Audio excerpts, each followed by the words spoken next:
This episode is sponsored by B&H Photo, the professional source for photos, video, audio equipment, and much more. B&H Photo is a smart way to shop with low prices, top-notch customer service, fast shipping, and no sales tax in 48 states. To learn more and check out the special deals for our listeners, visit bnhphoto.com/GFQ. That's bhphoto.com/GFQ. Casper, an online retailer of premium mattresses for a fraction of the price, because everyone deserves a great night's sleep. Get $50 off any mattress purchase by visiting casper.com/Andrew and enter promo code Andrew at checkout. What's the take?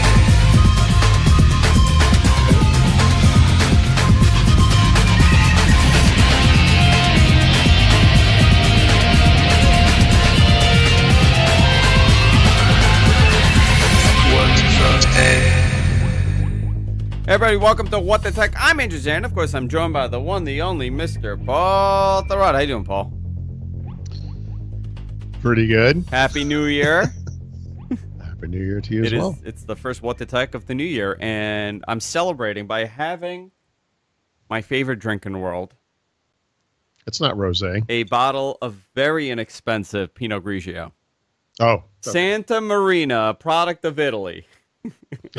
Product of Long Island. It's a vintage from 2016. Nice. It's a wonderful wine, and I'm going to be enjoying this while we do our first show of 2017. Now, last week we didn't do a show due to, I think there was a whole bunch of issues on why we didn't do a show last week. But this week we're going to do our worst of 2017. Since the year is over, Paul and I have gotten a chance to reflect back and see all the terrible products that were announced or released, all the mistakes that happened this year, and this is our list. It's not a top, there's no order as far as what the worst thing was and what the best thing was. We could be missing some stuff, but this is what we thought of when we came up with the list. I know Paul had a tremendous list that he lost. Andrew, let me tell you, I have to really put my mind back to last week, because remember, it was between Christmas and New Year's, and I had a kind of a constant flow of people coming in and out of my house, relatives and friends. And on that day, in the morning, I actually did something I never do for this podcast. I spent hours preparing. You did. I know you did. And I know you did. I did. I literally spent hours. I went back on my site to the first article from 2017, and I went straight through the year. And when I found something that sucked, I pulled it out and I put it into a document. At that time, I was experimenting with an application called Write with an exclamation point, which is actually pretty good, by the way. And I came up with a huge list. And when you contacted me at whatever point during the day, and you were like, "Hey, is it okay if we don't do this today?" I was like, "Yeah, great." And I'm like, and I think I told you at the time, I'm like, "Dude, I just made this great list for the show, so we can use it next week. That'll be great." I then took a nap. I slept for about 3 hours. I slept through my my weekly work call, which I assume would not happen because it was the weekly, the holiday week. It did in fact happen. They were wondering where the frick I was. And I was asleep. So anyway, flash forward a week later, and I didn't just figure this out today. I actually noticed this the other day. But over the weekend, I switched computers, and so I brought all my old documents over and whatever. And are you in a new office now? Yeah, I also moved my office. That happened over the holiday week as well. To the White House, apparently. What's that? You moved into the White House? Yeah, I'm at the White House. I'm going to address the nation later today about the snowpocalypse that is happening. Yeah, that's happening everywhere except here. So anyway, I got all the stuff. I'm like, here we go. And one thing I did notice early on was I tried to open the document in Markdown Pad, which is what I usually use, and it was all corrupted. So I reinstalled Write, and it's gone. Not everything, but I would say about 80% of what I listed out is disappeared, and I don't know why. I don't know what happened. I didn't save it, I guess, or I didn't. I don't know what happened, but I have the first 3 items, so I have a very short list. But I will say I haven't seen your list, so I don't know what we've done exactly. But I think we should mention, even though we didn't really know about this in 2017, possibly the very worst thing that happened last year. Was this Intel thing? Yeah, this changes our entire concept. I think so. This, I think whatever we might have thought was number one, I think this immediately bumps into the first place position. Yeah, I want to talk about that. Yeah. I want to take some time and talk about that uninterrupted. Okay. But before we do, I want to talk about a great sponsor. And while we're doing that, Paul, could Yes. you do me a favor and back up from the mic a little bit? That's going to No, be my I trick. will not. You know what I'm gonna? No, you know what I'm gonna do? I'm just going to put it right in my face. I'm gonna push the mic back instead. Ah, look at that. Beautiful. Beautiful. Yeah, How's you that? can push the mic back a little bit because it's just a little bit too loud. And I know I'm going to get the emails from people complaining, and I'm sorry about that. I refuse to argue with Also, while we're getting complaints from readers, Yeah. Alexa, turn off the lights. Did a Yeah. great No, job. I don't have Alexa, but people listening to this do. Oh, Happy New Alexa. Year's. Alexa, who is Paul Thurrott? All right, we're not going to do that. I do want to do that, actually. The more wine I have, the more I'll do that. But before we continue, I want to talk about a wonderful, wonderful advertiser of ours and someone. This company's been with us for a long time, and we've been with them for a long time, and that's Casper.com. Casper mattresses. I've been sleeping on a Casper mattress. It's going to be 3 years now that I've been sleeping on a Casper mattress. And the reason why is that Casper mattresses are designed by humans for humans. The original Casper mattress combined multiple supportive memory foams for a quality sleep surface with just the right sink and with the right bounce. Paul's all about the bounce. I'm all about the sink in my mattress. That's why we sleep on different sides of the bed. We never go over to each other's side. That is a fact, right? We sleep in the same bed every night. Just how podcasts work. We tuck each other in, and then we go to bed. That's all. Wow. That's not how it works. Every podcaster does that. You could use our code and get $50 towards a select mattress purchase by going to Casper.com/Andrew. Now, in all seriousness, I want to talk about this because I was at my father-in-law's house on Saturday? No, on Friday. I was at my father-in-law's house on Friday, and he's one of these guys that knows about Casper and is not very tech savvy, unfortunately. And he saw an ad that kind of looked like Casper, and he ordered this mattress a while ago. And I was talking to him about this whole ordeal. And they made it very much like it's a Casper mattress. And he ordered this mattress, and he paid probably a little bit more than what you're going to pay with Casper, to be honest. He bought this mattress, Paul, and it comes in the box and everything, and he puts it together, and it was nearly falling apart within 3 days of having it. The thing was just so poorly made. It was atrocious. I'm not going to repeat their name because I don't want to go into it, but it's similar to Casper. He sent it right back, and he called me. He goes, I ordered the mattress you were telling me to order. I go, you ordered a Casper? He goes, no, I ordered this. I go, no, you got to order a Casper. So he sent the mattress back, and he ordered the Casper mattress. Finally, after weeks of convincing him to do it, he finally ordered it, and he's been sleeping on it for a couple months now. Absolutely loves it. So that is a great example of someone that really doesn't know about mattress stuff. He's never heard me do a live read. He just knows that I use him as an advertiser. Bought a mattress because he needed it, and it was terrible. And then he went and got a Casper mattress, and it was everything he wanted it to be. So I love those stories. If you have purchased a Casper mattress, send me an email or message us on Instagram, on Twitter, because I want to hear these stories, and it's great. I know somebody ordered one during Black Friday and sent me a link also. That was cool. You get $50 off your mattress purchase by visiting Casper.com/Andrew and using the promo code Andrew at checkout. I want to thank Casper for supporting the show and for being an unbelievable product because honestly, the best mattress I've ever had. And I say it all the time, and I say it in outside of this realm of doing a podcast. I say it so much, Paul, honestly, when I have my corporate meeting every Tuesday afternoon at my job, they all want me to start it off with a Casper live read. I swear to God, I wish I was making this up. I wish this was part of my copy. I do a live read in a corporate executive meeting every single week, and they find it hysterical, and 3 of them have bought Casper mattresses already. We do have, I mean, one of the things about advertising and advertising on podcasts in particular, I don't usually engage, with this part of it. But I feel particularly comfortable with the things that I actually use and feel comfortable recommending. Yeah. Audible is a good example of that, and Casper is too. We have multiple Casper mattresses. We have multiple, in fact, we might have as many as 6 Casper pillows. And you bought them, by the way. Yeah, we paid for them. Yeah, I mean, we actually like this stuff quite a bit. Yeah. That's true. Yeah, they're excellent. It's not like shilling for some company because we have to. Yeah. I mean, I guess we would if we had to. I'm going to tell you, you know what? I've done that once. I've done an ad once on this show that I told you beforehand that I didn't want to do the ad. But It was a favor. It was like we had an advertiser and they pulled out of their commitments to all the podcasts that they were doing, and this was given to me as a filler. And I had already, I had the money in my budget and everything. I had already budgeted out the year, and I did the ad. It was only 2 weeks that I did the ad, and I felt I hated doing the ad. First of all, I had told Paul, I'm like, "Are you okay with me doing this ad?" And I was hoping he would say no. And he's like, "No, it's fine." And I ended up doing it, and I felt weird for the first time doing an ad that I've never wanted to do. And I said, I'll never do this again. And I just got offered an ad for a company that I'm sure they're wonderful, but it just doesn't fit our product. Our audience. You know what? It most likely will. It would work really well with our audience because we have an older audience. I didn't feel right delivering those lines.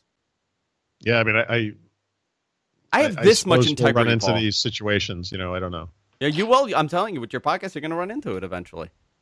Sure. But Brad, that'll do the live reads. That's how it works. Well, I mean, a couple of sponsorships we've had on First Ring have been great. Like they're products that are excellent. Yeah. So that really helps. Yeah. and I know that the guys who are selling ads are looking to not come to me with something ridiculous. And no Mangria ads and no Fleshlight ads for Paul. Is that what we're saying? Yeah. Someone that I really respect in the business. He's always had great integrity with advertising. And a couple of years ago, he did a very sleazy ad on his show, and that was the moment that I said I won't ever do this. Yep, you're dead to me. Let's talk about the Intel story, because this is the biggest one, right? I'm gonna go with talking about this. I know, but we haven't spoken about it on the show. No, I know it's the gift that keeps on giving too. It's kind of beautiful. So let's start off from the beginning for people who are not really, because it was a holiday break. So shockingly, that's when it came out. There's the beginning in the sense of like when it actually happened, although we didn't find out about that until this week. And then there's the beginning, which is kind of how we found out about it. And basically, some online publications decided to publish information about massive security vulnerabilities in Intel and in other chips, microprocessors, that some claimed would require Microsoft and various Linux organizations to fundamentally re-architect their operating systems, that these flaws were so severe that they would have to change. And it wasn't just one; it was multiple. It was a multitude of issues that they had discovered. Yeah, I guess there are two primary flaws. There were two major ones, and then there were smaller ones also, from what I read in a report that they had discovered. Okay, well, the issue with this kind of thing, the issue with any kind of security vulnerability release is timing, right? The responsible thing to do, and the thing that the industry by and large does do, except for Google, by the way, is when you find a vulnerability in a product, you go to the company that makes it and you say, hey, we found this problem. We will not disclose it until you fix the problem. Now, you get into some squishy areas here because ideally that company, if it's Microsoft or Google or Amazon or whoever, will patch the vulnerability, preventing exploits in a reasonable amount of time. And we have differing opinions about what a reasonable amount of time is. Google gives, I'm doing this off the top of my head, so forgive me if this isn't exactly right, but I think Google gives companies 60 days. And if they don't fix the vulnerability, Google will still reveal it to the world. And Microsoft in the past year has gone to Google several times and said, WTF, basically, what are you doing? Like, we need time to fix this. We have billions of users and it's complicated, many different versions of Windows, whatever it is. Google doesn't care, that's what they do. All right, so in this case, Google actually did find the vulnerability and discovered that it was in basically every major microprocessor, actually vulnerabilities, I should say. It's not specific to Intel, which was one of the mistakes that some of the early reports had. Also, I should note, the early reports came out less than a week before these vulnerabilities were in fact going to be made public. Interesting. Basically, what the industry was waiting on was for everyone to be up to speed. And so you have multiple players here. They're the hardware makers, the chipset makers, which are Intel, AMD, and then the various ARM Holdings-based, ARM affiliates like Qualcomm and so forth. There are the operating system vendors, Microsoft, Google, Apple, Amazon, whatever. And then there are also just the other players involved, the people who chipsets that are built into non-traditional computing devices like routers and whatever. And so the entire industry kind of has to fix this, because what you don't want to do is come out and say, hey, we found these huge vulnerabilities. They're applicable to everybody. Almost everybody has fixed it, but these guys haven't, so they're screwed. You want to kind of wait until everyone gets it fixed. Kind of amazingly, by the way, it took over 6 months for these fixes to come through. Yeah. And there's some controversy. Actually, there's a lot of controversy. There are apparently varying levels of performance impact when you apply the patch, depending on the system you're using, depending on the workload that system is doing. The performance, according to different reports, is anywhere from like 0.3%, which I take to be PC desktop running Windows, to 30%, which is internet-based server running Linux. Interesting. And in other words, we can fix one of the problems, but when we do, it's going to hose the performance. So faced with the fact that there were some unfortunately high-profile reports about this vulnerability about a week before anyone was ready to go public, Intel decided yesterday to make a statement explaining their side. Yeah. It was full of lies. Okay, so where do we begin with that? I'm going to have to bring up the document because I don't want to paraphrase this part of it. It's important that we get this right. And so let me do that. Sorry. So they were forced into. Well, here's the thing. Making the announcement at the moment that they did. Yeah, yesterday was a little complicated. Intel, I think, tried to get out in front of this, and they issued a very long statement, 500, 600 words, something like that. Instead of just saying, "Hey, we've known about this for some time. We're working on it," whatever. They were like, they actually addressed some of the misstatements that were made in some of the reports, like in the Register and so forth. Oh my God! This was a mistake because the way that they addressed these complaints, these statements, was wrong. It was just wrong. So I'm going to give you 3 examples. These are the 3 that are in the article that I wrote today. I think these are the big ones.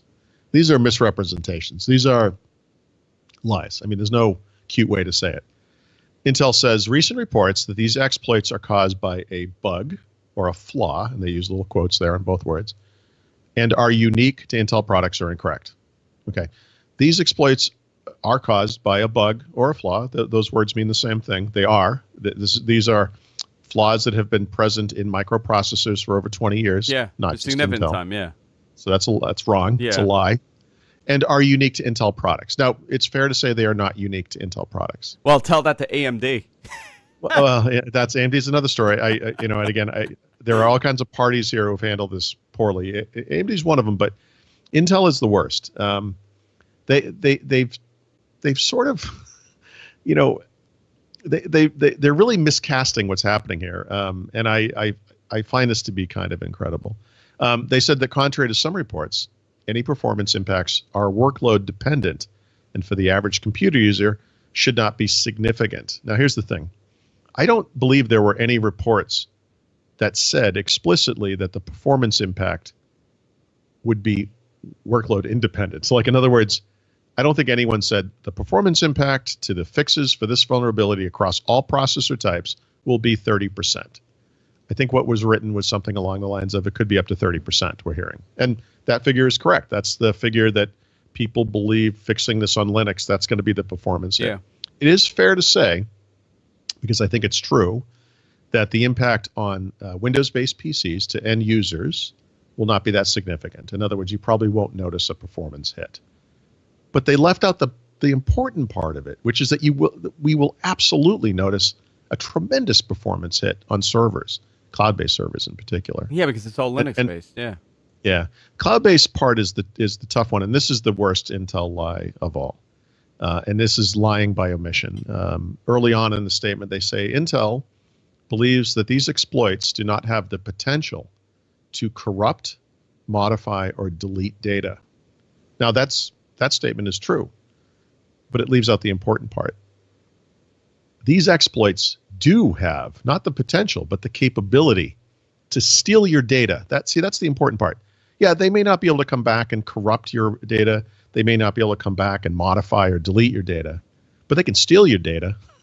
And that's the reason this is so serious. Wow. So if you imagine like a without even understanding the architecture of how different cloud systems work. We don't need to get into it to that detail, but if you think about what a cloud server really is, it's a data center. It could be a variety of data centers where companies' data is up in the cloud, and it's in storage, and it's in RAM, and it's protected, from each other. In other words, I shouldn't, as a tenant of this cloud storage, be able to access your cloud storage. I shouldn't be able to access your data that's in memory, if it is in memory, somewhere else in the data center. I would, as a tenant, as a client of this thing, I would have no understanding of that. The exploit, the vulnerability that's in these processors is allowing just that. An exploit of this code would allow code running in a server in the cloud to access data from someone else's data, essentially, or access someone else's data.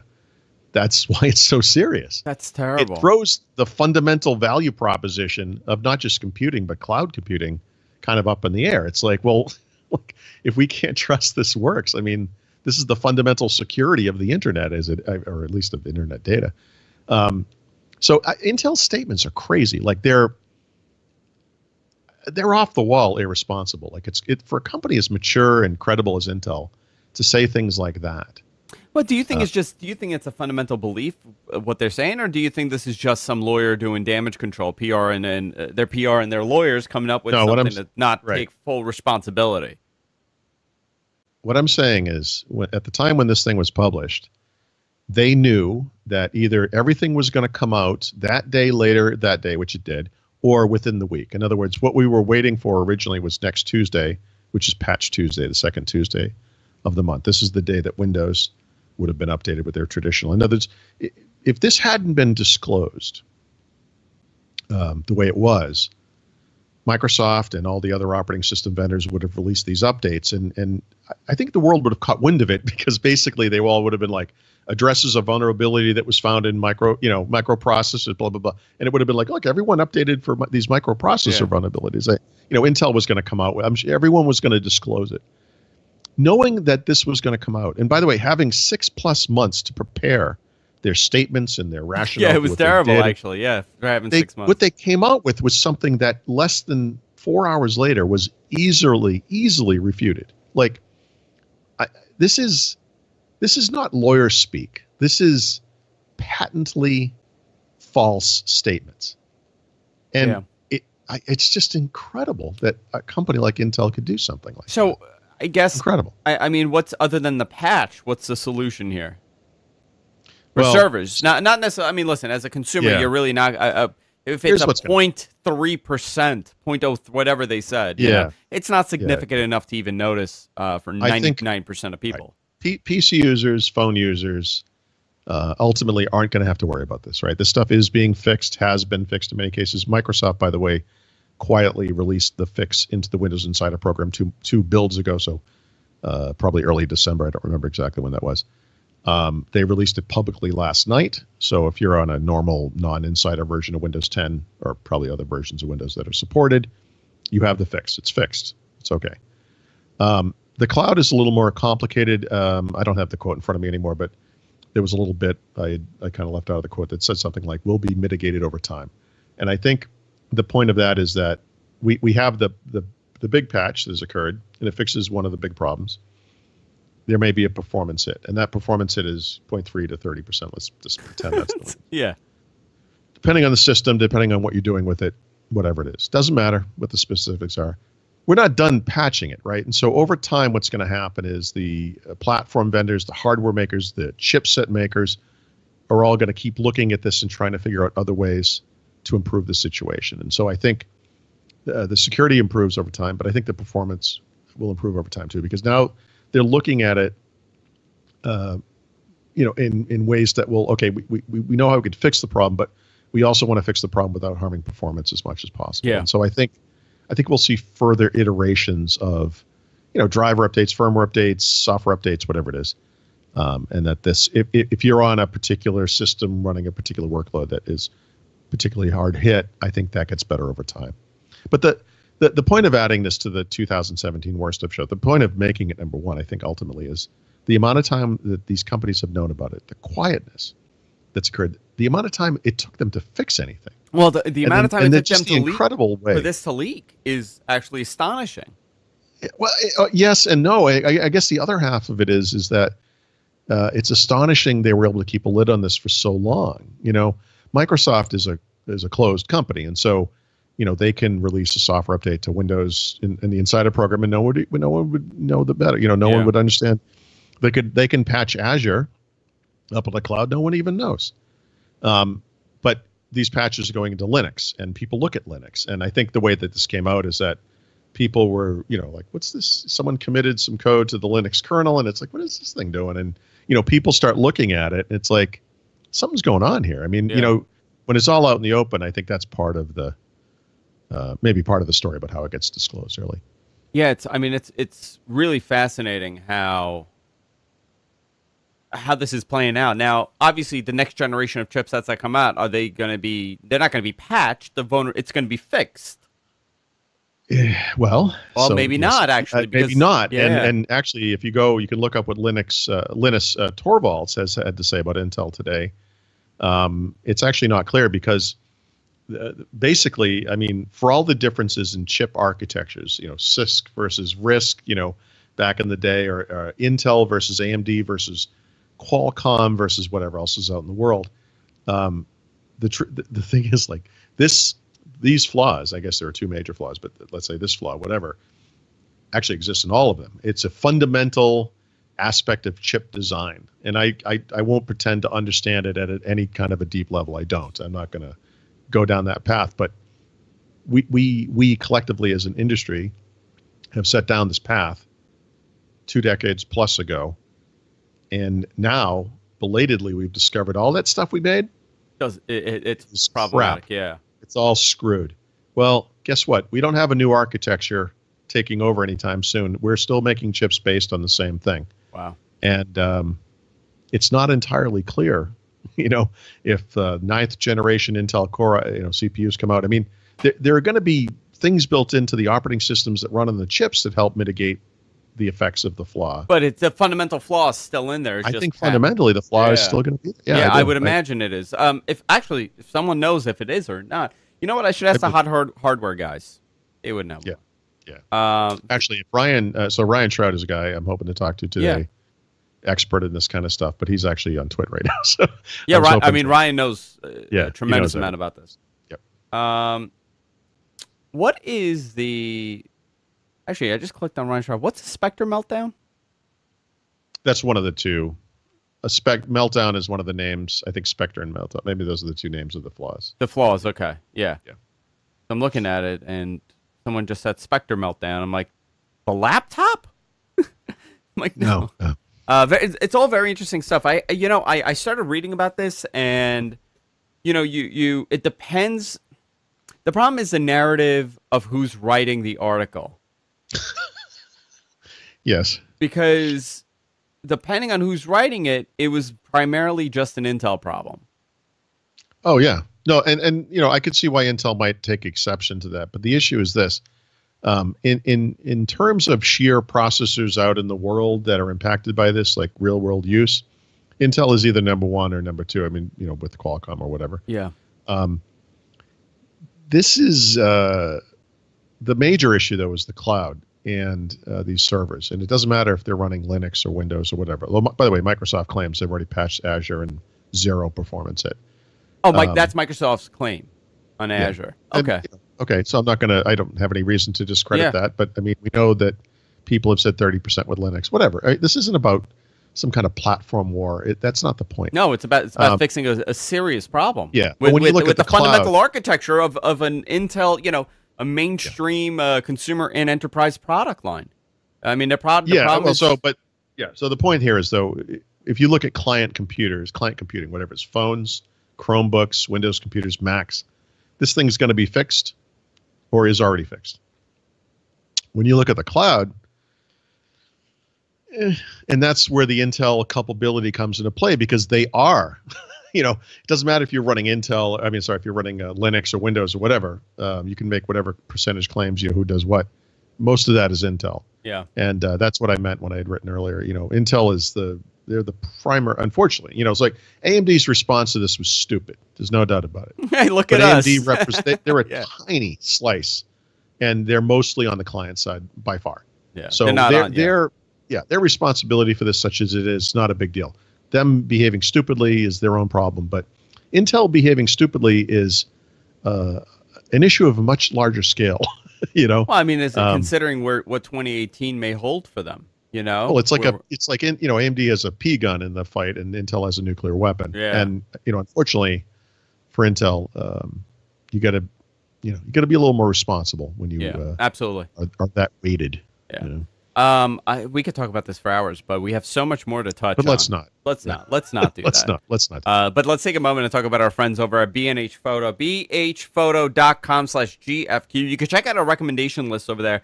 B&H Photo is a professional source for photos, videos, and audio equipment, and so much more now. They pretty much have everything.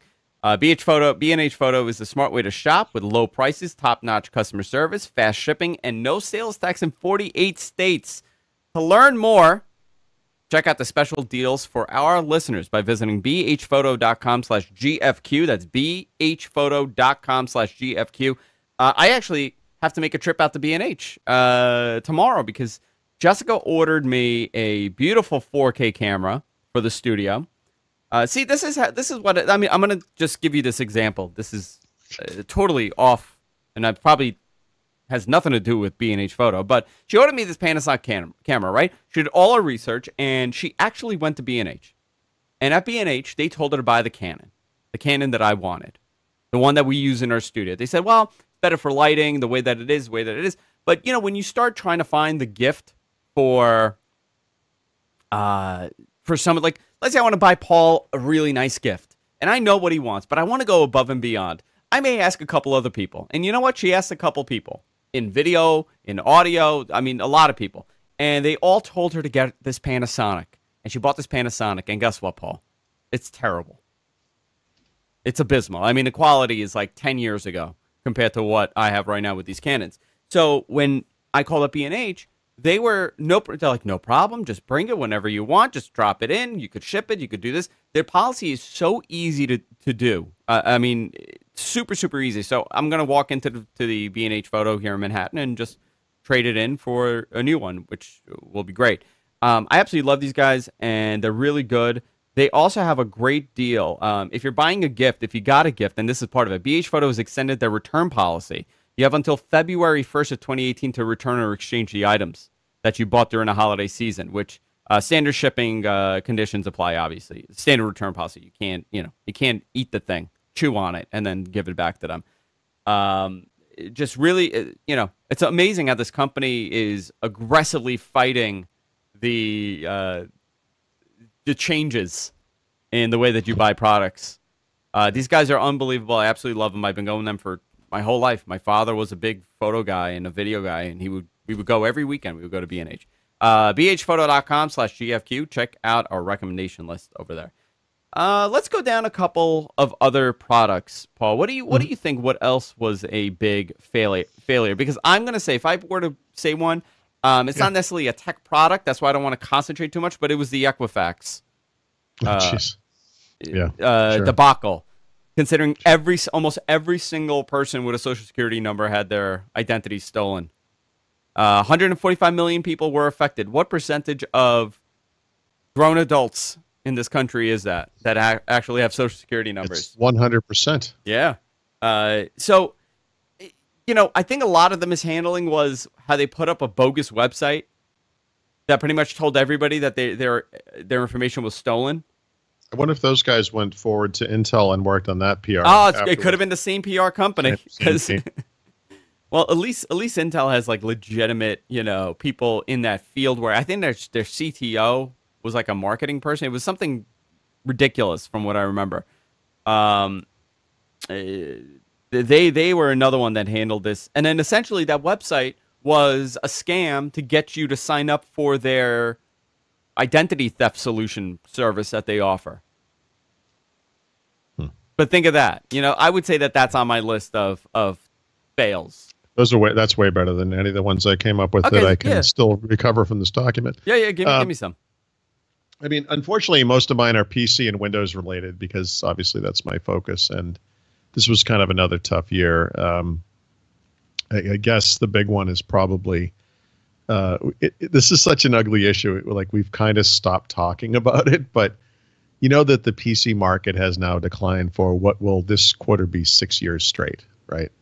An unprecedented decline in PC sales. There is probably no end to this. I've always sort of, well, I just over the years I've sort of wondered when this would flatten out, and it's gotten close to flattening out, and but it has not actually stopped. And now I'm wondering if this isn't just the new normal, like we're just going to slowly decline. What percentage of a decline was it? Well, yeah, I don't know for the full year yet because we don't have that. We don't have that in, but like as for example, I actually let me just bring this up real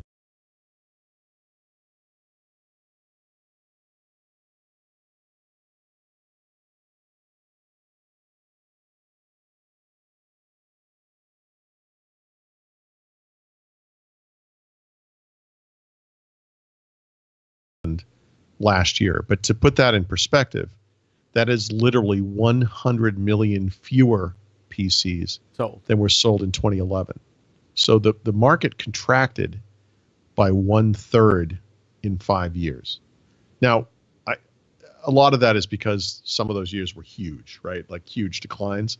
The truth is, in recent years, that has gone down to kind of single-digit declines, and I expect that the like 2016 over 2017 over 2016 will be a single-digit decline. Like I don't think it's that big of a deal, but you know, 365 was the top of the market. And again, to put that number in perspective, last year and expected for this year, Samsung says it will sell 320 million smartphones just by itself, just Samsung. Yeah.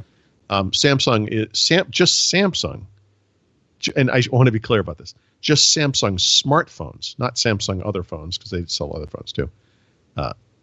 Just that by itself is bigger than the entire PC industry. Not that, 200 and whatever the figure is, let's say 250 to 265 million is probably where we're going to come in this year. Not that that is an insignificant number, but compared to the 2 billion or so smartphones, I think is the figure. But also, it's a little bit skewed, right? I mean, if you think about it, because most people are buying phones every other year. A lot of people. No, I shouldn't say most. A lot of people. Yeah. A lot of people are not buying a new computer every year or every other year. Yeah, no, by the way, it's only one data point. And the other thing is you can look at usage and so forth, and how does PC usage compared to other devices and so forth. And it's not quite as stark. Well, the lifespan, the longevity of the PCs are expanding. But 10, 12 years ago, people would say, well, every 3 years you need to get a new computer if but now it's a little bit different. You're right. But part of the flip side of that, and I think this is the more important aspect of it, is people actually use their computers a lot less, and they use their computers for a lot less. If you were to go back 10 years, and if you could imagine that things like Facebook or Instagram or whatever was as big back then as it is now, you would be doing all that stuff on a PC. But as more and more of our usage is turning to other devices, most people don't read on a PC. Most people don't play games on a PC. Most people don't do social networking on a PC. Most people don't even do their day-to-day productivity work, reading and responding to emails or whatever it is, on a PC. So as you do less and less on a PC, not only do you buy them less often, you use them less often, and they become less vital to your day-to-day life. When you can walk around with a device in your pocket that's super personal and very important to you, the PC just becomes less important. And it's the opposite of the virtuous cycle that everyone always talks about, because developers don't really have a lot of incentive to target a market that's not particularly big, but also is not particularly active or engaged. And this is the one thing I always talk about, when I talk about the PC market and why this is a problem. We can talk about numbers all you want. I mean, there are between 1 billion and 1.8 billion, whatever the numbers of like PC users. But as far as like actual, really super engaged, actively looking for new apps all the time, looking for new ways to take advantage of this hardware, it's a tiny, tiny number. It might even be tens of millions, like, or hundreds of millions at best. And it becomes a real niche product in that sense, that there are certain markets where this is a big deal. Gaming is still a big activity from just a sheer numbers standpoint. Many, many more people game elsewhere, but a lot of people do game on the PC, and it's a lucrative market. There are creator markets for people who create whatever kind of content, from words to art to architecture to engineering, whatever it might be, programmers and things like that.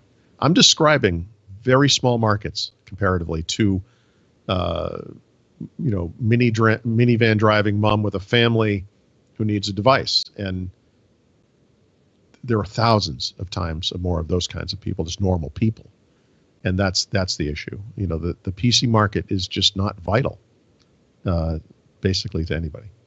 Yeah, it's an interesting change, and I'm curious how it's going to change in 2018 with ARM coming into play in the PC world.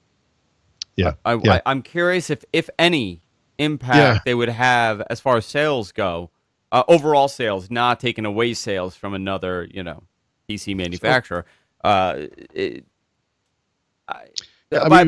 mean by Intel. By the way, I mean Intel and AMD taking shares away in market share with that. But I don't know if it's ever going to go back up. I mean, maybe you're right. Maybe I don't think it ever does. I think it's a slow decline, and we might see little plateaus and seasonal things, but I think the ultimate path is downward, and we can do things to slow it, and I think that's where Microsoft deserves some credit. I think a lot of the work they did with Windows 10 in the early days when they first were coming out with Windows 10, kind of bringing it back to its PC roots. I think a lot of people were very disillusioned with the direction that Microsoft had taken previously with Windows 8, and so I think that stuff was smart. Okay, so here's a question for you.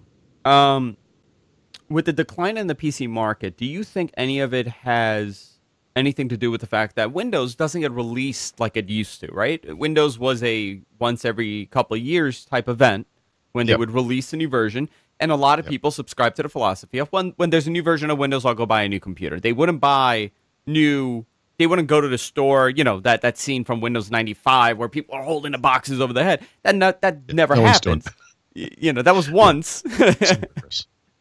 But that's not how people upgrade. People actually say, "Oh, new version of Windows is out and has this and has that. You know what? Time for a new computer."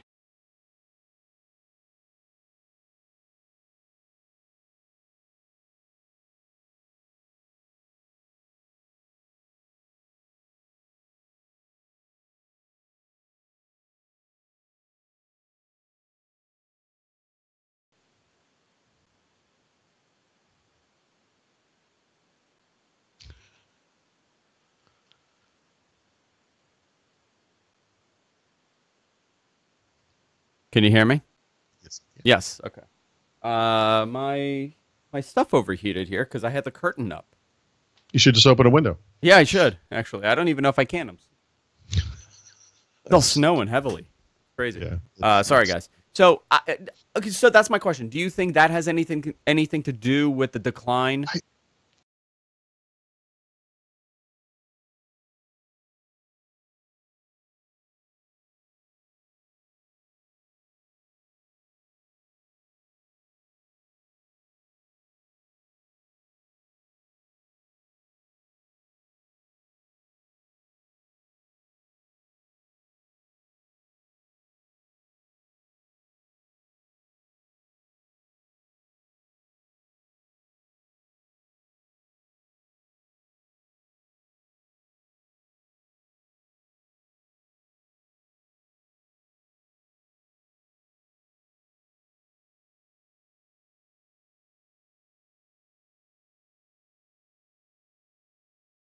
I say that from the perspective of users. Like, I just think it's a little too aggressive, especially for their business customers. But as far as Microsoft goes, I feel very strongly about this.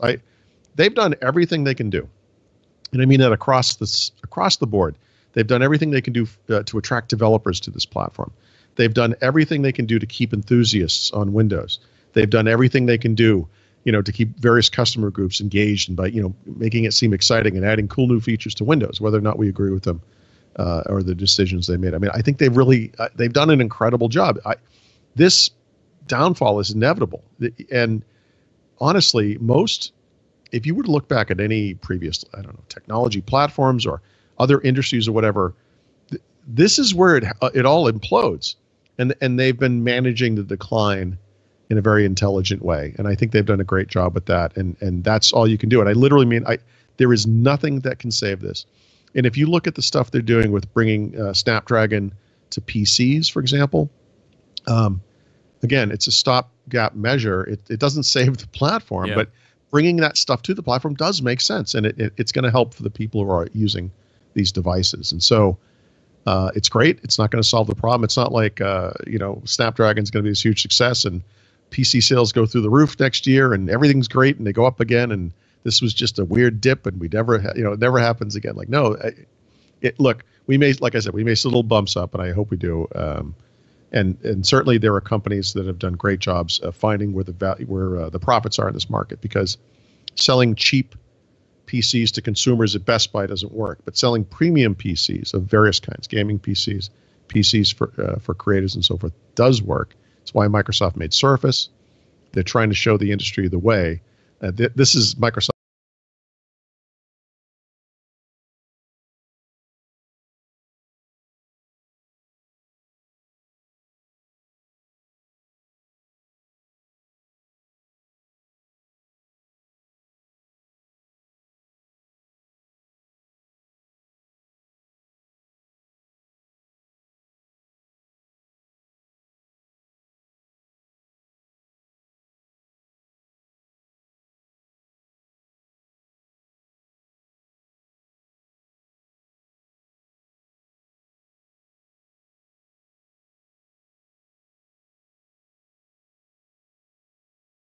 Can't hear me.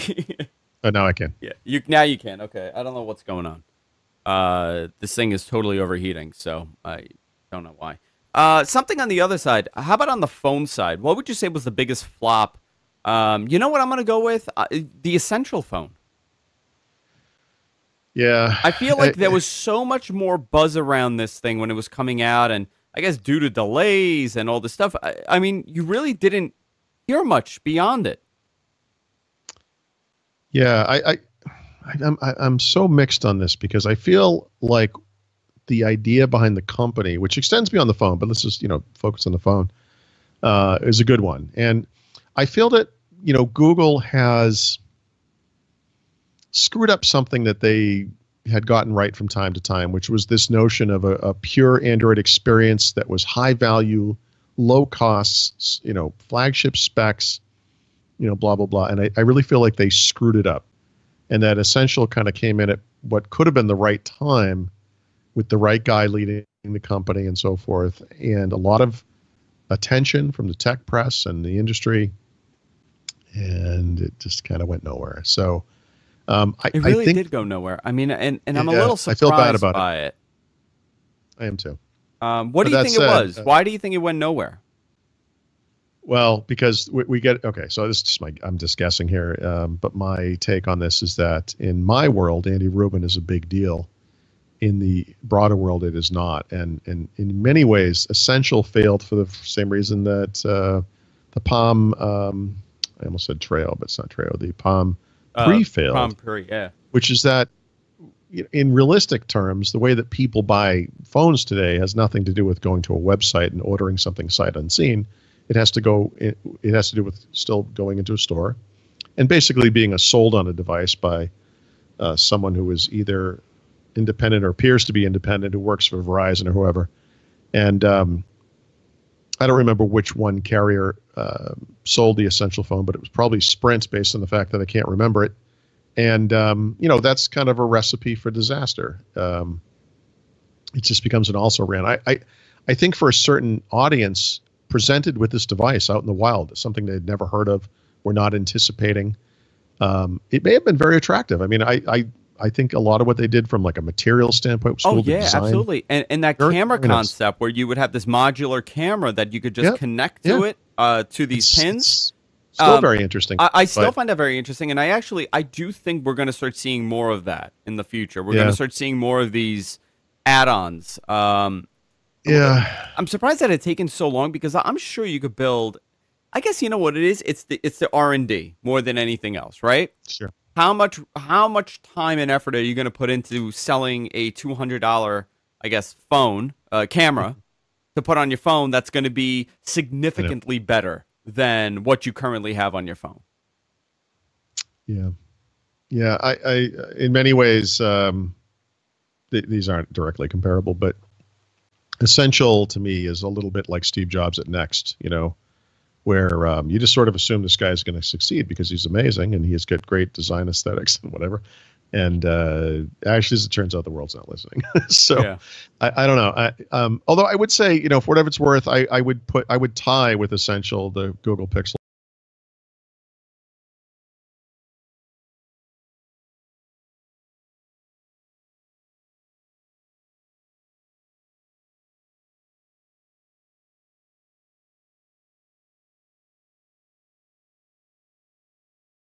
But what that kind of low profile case does is it kind of returns the phone to its original form factor, because I always stick these kind of cases on the phones, and it doesn't matter if it's like a leather case on an iPhone from Apple, or the various cases that like OnePlus supplied for the 5T, or the kind of heavy fabric-y case that I had on this device before.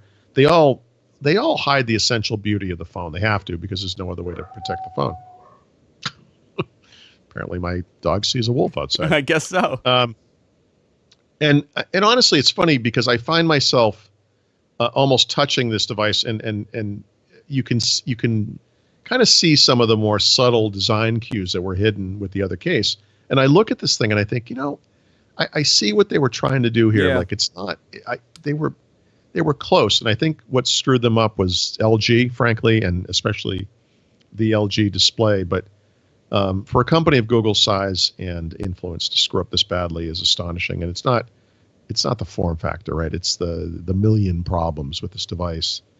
It's crazy how bad this thing turned out. Like, Which one? it's The Pixel 2 XL. yeah. It's embarrassing. I mean, I like mine. It's fine. Listen, a pure Google experience, and I know. Listen, so here's something interesting, okay? And I'm gonna have to try this again this year. I've gotten so much feedback from Android users over the last couple of weeks that we always talk about Android rot, and I Yeah. think it's an issue with Android itself, and it's I do not too. necessarily Samsung or HTC or LG that puts their own stuff like TouchWiz and whatever on there. Yep. I do think that it's a consistent issue with Android. But I do hear back from a lot of Android users that are using just the Google experience, no, not the Samsung experience, and they don't feel that there is. Those people are wrong, and there's something fundamentally wrong with Android. There's no doubt about it. I think I've told you in the past, the original Pixel XL that I had, I reset that thing down to the metal. And what I mean by that is I didn't go into a menu and said reset phone. I went to Google's site, downloaded the clean OS image, and used command line developer tools to completely blow that thing away and clean it and put a clean image on there. And the performance would degrade very quickly every time. I have literally just on the Pixel 2 XL noticed the exact same performance degradation. And I'll give you the exact scenario because it is the most frustrating thing in the world. Which is, I pick up the phone and I want to take a picture. So I hit the camera button, the camera icon. I'm going to show you where it is in the screen so this makes sense. The camera, that's all washed out. The camera icon, the camera button is this thing right there. Yeah. So when I hit that, it's slow. And it's so slow. Now, I was holding it this way, but I have to look at it to, actually, let me show it to you so it makes sense. Where that icon used to be is this thing here now, right? What that is the way you get into the camera roll. So the performance on this thing is so slow that when I bring up the phone, I hit the icon because I want to bring up the camera app. It doesn't load. And so in that 1 second, I go to tap it again, and the camera app loads. But now what I'm tapping is this camera roll button, and what it does is it goes to the last photo I took. Huh. I have done that over the past year about 1,000 times. And it's not me being slow to react. It's whatever. It's slow, yeah. This is a fundamental performance problem, and it is happening with the Pixel 2 XL as well. This is exactly the problem that I had with the Pixel XL, the original one. And I'm sorry, but that is completely unacceptable. And You know, I have to tell you, I'm in both ecosystems, and the more I use my iOS, my iPhone, the more I'm using iOS, the more I'm disliking a lot of the things in Android that I've been able to tolerate. Now, the thing that I absolutely love about Android is how Google Photos works and all the Google services, but I could get that on my phone also.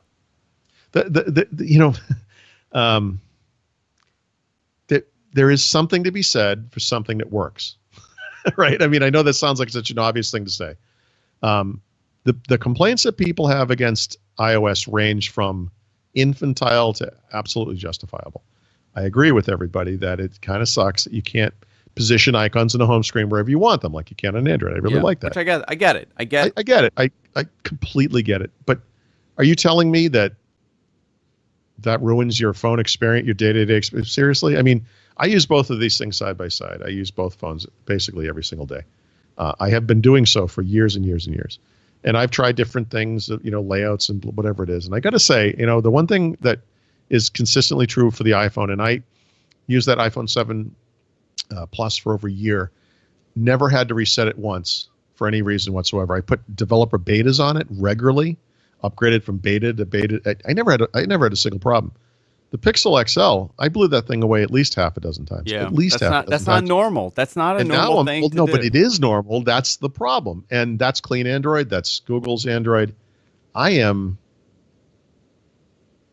know what to say. That's the so you can. This is the decision that people make is a personal decision, and I will respect it. But I will say that I think a lot of people are kind of biting off their nose to spite their face. I can't use a system that doesn't let me, just to use the one example, put icons wherever I want on the screen. Okay.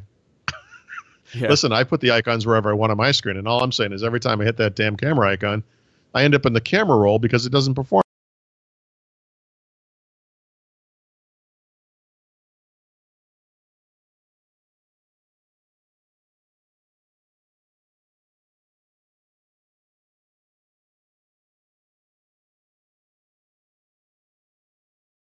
Paul has to go soon, but I know and he's going to get audio in about a second. I got it. Yep. You got audio now. There you go. Next week we're going to do our, I guess, CES show, right? When is CES? Actually, next week I'm going to be at CES. Oh, you're going? Yeah, I'm actually flying home on Thursday. Why am I going?